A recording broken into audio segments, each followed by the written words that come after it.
Draw a square with 3 lines.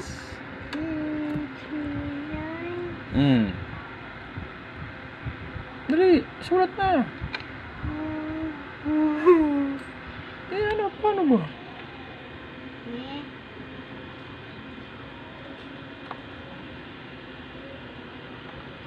Three lines lang? Oo, 3 linya lang.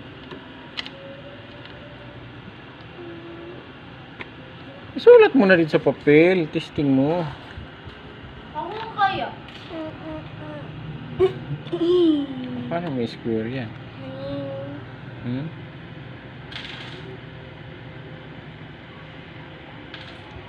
Okay. Si kuya alam na niya eh. Hindi mo pa napanood to sa sa YouTube, sa kuwan. Ganito lang oh. Di ba square? Gawa ka muna ng square. Oh. Di ba sabi ko sa'yo, draw a square with 3 lines. 1, 2, 3. Oh, di ba?